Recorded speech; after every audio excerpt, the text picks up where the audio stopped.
இன்றைக்கி மார்னிங் வர்ஷினி வந்தப்போ முத்துக்குமார் என்னை பார்த்து ஒரு விஷயம் சொல்லியிருப்பாங்க.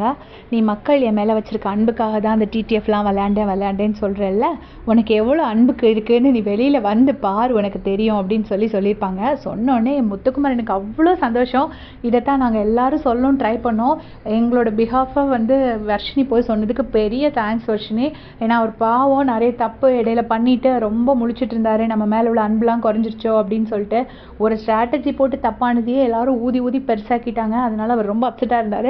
ஸோ அதை வர்ஷினி போய் சொல்லிட்டாங்க. அடுத்ததாக ரியா கூப்பிட்டு சொல்லியிருப்பாங்க, உனக்கு உன்னோட லெவலுக்கு ஏற்ற வில்லனை சூஸ் பண்ணுன்னு ரயான், அதாவது பச்சைக்கிளியை வச்சு செஞ்சுட்டாங்க. அவங்க நேம் மட்டும்தான் மென்ஷன் பண்ணல, பட் பச்சைக்கிளியை பற்றி சூப்பராக சொல்லிட்டாங்க.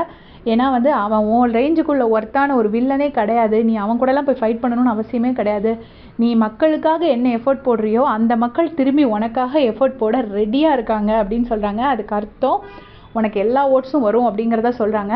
அவனே முத்து பயங்கர ஹாப்பி ஆகுறாரு. அதுக்கப்புறம் சொல்கிறாங்க, நீ கப்பு வாங்கும்போது உன் கூட இருந்து அந்த கப்பை பிடிக்கிறதுக்கு நான் ரொம்ப சந்தோஷப்படுவேன்.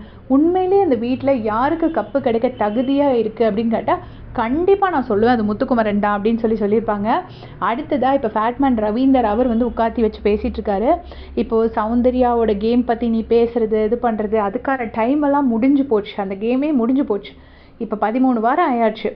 எதெல்லாம் உனக்கு தேவையில்லாததுங்கிறது முதல்ல உனக்கு தெரியணும். அதாவது எல்லாருமே என்ன சொல்கிறாங்கன்னா, நீ டிஸ்ட்ராக்ட் ஆகாத, உன்னோட கேம் மட்டும் விளையாடு, உன்னோட திறமையை மட்டும் காட்டுங்கிறது தான் பேசிக்காக சொல்கிறாங்க. இந்த வீட்டில் நீ இருக்க போகிற மிச்சம் கிடச்ச 2 வாரத்தில் உன்னை பற்றி நீ இது வரைக்கும் நாங்கள் பார்க்காத முத்துக்குமரன் எங்களுக்கு காட்டு, நாங்கள் பார்ப்போம் அப்படின்னு சொல்லிட்டு ஃபேட்மேன் சொல்கிறாரு. அண்ட் ஆல்சோ நீ ஏன் தீபக்கு கிட்ட மட்டும் அஃபென்சிவாக நீ போனதே கிடையாது அப்படின்னு சொல்கிறாரு. அது ஒரு கரெக்டான பாயிண்ட் தான். நானும் நோட்டீஸ் பண்ணியிருக்கேன். என்றைக்குமே அவர் தீபக்கை எதிர்த்து பேச மாட்டார்.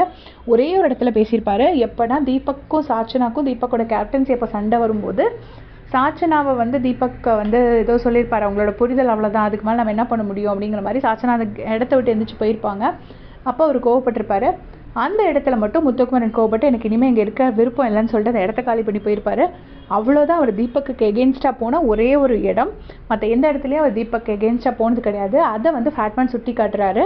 நீ தீபக்கு மட்டும் அஃபென்சிவாக போனதே இல்லை, நீ ஆல்ரெடி எல்லாமே பண்ணிட்ட, இவ்வளோ தாண்டா என்னால் சொல்ல முடியும், நீ தாண்டா குமரா அப்படிங்கிற மாதிரி சொல்கிறாரு.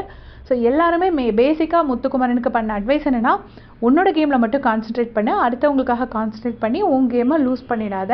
அண்ட் ஆல்சோ எந்த அலையன்ஸும் எதுவுமே பண்ணாமல் நீ உன் வேலையை மட்டும் பாருங்கிறது மாதிரி தான் முத்துக்கு அட்வைஸ் பண்ணாங்க.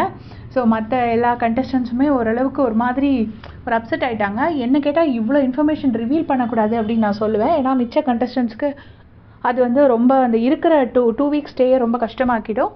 ஸோ உங்களுடைய கமெண்ட் சொல்லுங்கள்.